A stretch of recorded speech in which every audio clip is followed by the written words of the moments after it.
আমরা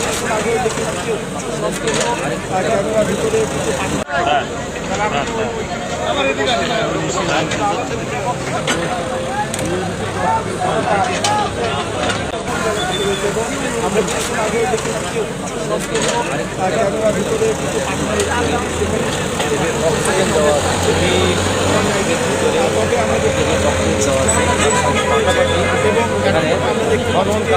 বিশেষ করে সেরা